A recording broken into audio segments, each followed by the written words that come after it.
محترم سامعین، آج کا سوال ہے کہ طہارت کس کو کہتے ہیں اور اس کی تفصیل کیا ہے؟ تو اس کے جواب میں سب سے پہلے ہم لفظ طہارت کے لغوی، فقہی اور شرعی معنی کو جانیں گے اور اس کے بعد اس کی تفصیل کو۔ چنانچہ طہارت عربی زبان کا لفظ ہے اور القاموس الوحید صفحہ نمبر 1017 پر ہے کہ طہارت یہ باب کرم یکرم یعنی طہور یا طہور کا مصدر ہے، اور لغت میں اس کے معنی ہیں مطلق طور پر صفائی کے۔ اسی طریقے سے الفقہ الاسلامی و ادلہ میں جلد نمبر 1 صفحہ نمبر 201 پر لکھا ہوا ہے کہ فقہی اصطلاح میں طہارت یہ حدث اور نجاست سے پاکیزگی حاصل کرنے کو کہتے ہیں۔ اسی طرح شریعت میں طہارت نام ہے اللہ تعالیٰ کی منع کردہ چیزوں سے خود کو روکنا، یعنی خود کو گناہوں سے پاک کرنے اور اللہ تعالیٰ کے احکامات سے خود کو مزین کرنے کا نام طہارت ہے۔ نیز طہارت کا اطلاق کفر و شرک اور معصیت سے پاک ہونے پر بھی ہوتا ہے۔ چنانچہ ارشاد ربانی ہے انما یرید اللہ لیذھب عنکم الرجس اہل البیت ویطہرکم تطہیرا، سورہ احزاب آیت نمبر 33۔ ترجمہ: اے نبی کے گھر والو، اللہ تو یہ چاہتا ہے کہ تم سے گندگی یعنی کفر و شرک دور رکھے اور تمہیں ایسی پاکیزگی عطا کرے جو ہر طرح سے مکمل ہو۔ سامعین، یہ لفظ طہارت کی لغوی، فقہی اور شرعی تحقیق ہوئی۔ اب ہم اس کی تفصیل کو جانتے ہیں۔ اس کی تفصیل یہ ہے کہ طہارت و نظافت ایک محتم بالشان عمل ہے، آدمی کے لیے باعث زینت ہے، ایک سلیم الطبع آدمی کے لیے باعث اعزاز ہے، مہذب لوگوں کا شعار ہے، ترقی یافتہ اور زندہ دل قوموں کی پہچان ہے، اسلام اور مسلمانوں کا ترہ امتیاز ہے۔ نفاست و پاکیزگی دل کو آسودہ فرحت عطا کرتی ہے، ذہن کو تازگی عطا کرتی ہے، قلب و دماغ کو معطر کرتی ہے۔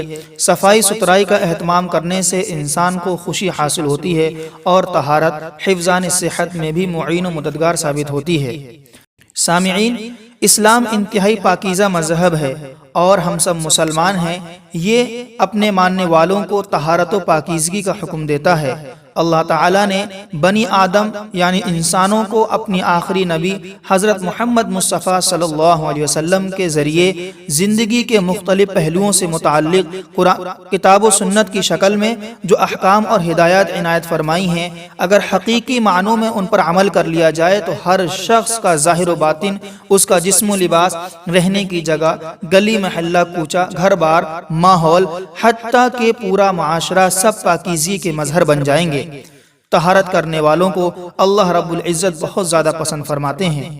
چنانچہ قرآن کریم میں سورہ بقرہ آیت نمبر 223 میں اللہ رب العزت ارشاد فرماتا ہے ان اللہ یحب التوابین ویحب المتطہرین، بے شک اللہ تعالیٰ توبہ کرنے والوں اور پاک صاف رہنے والوں کو پسند فرماتا ہے۔ اسلام کی انہی تعلیمات کی بنا پر حضرات صحابہ کرام رضوان اللہ علیہم اجمعین صفائی ستھرائی کا بہت زیادہ اہتمام کیا کرتے تھے، جس کی وجہ سے قرآن کریم میں اللہ رب العزت نے ان کی تعریف کی ہے۔ چنانچہ قرآن میں اللہ فرماتا ہے فیہ رجال یحبون ان یتطہروا واللہ یحب المطہرین۔ ترجمہ: اس میں ایسے حضرات ہیں جو خوب پاک ہونے کو پسند فرماتے ہیں اور اللہ تعالیٰ بھی خوب پاک ہونے والوں کو پسند کرتا ہے۔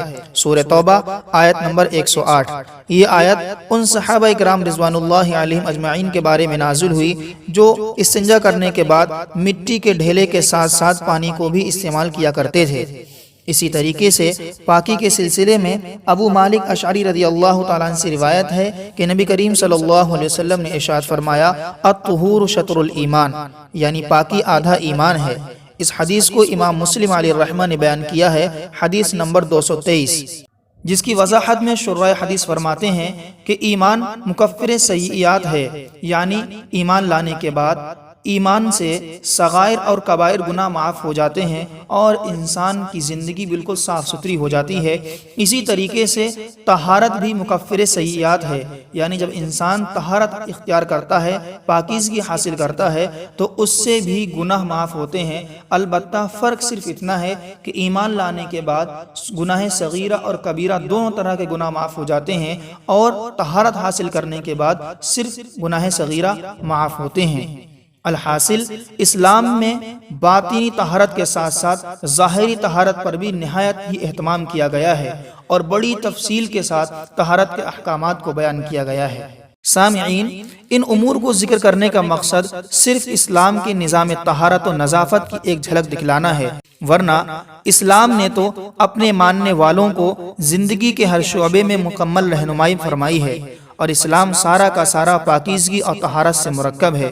لہذا ضرورت اس بات کی ہے کہ ہم طہارت کے مسائل کو سیکھیں، ان کو سمجھیں اور ان پر عمل کریں، تاکہ دنیا میں پاکیزگی کامیابی کے ساتھ ساتھ آخرت میں بھی ہمیشہ ہمیشہ والی ملنے والی کامیابی ہمارا مقدر بن جائے۔ اللہ رب العزت سے دعا ہے کہ اللہ رب العزت ہم سب کو پاکیزہ رہنے کی توفیق عنایت فرمائے، اور پاکیزہ رہنے کے ساتھ ساتھ اس پاکیزگی سے فائدہ اٹھانے کی بھی توفیق عنایت فرمائے۔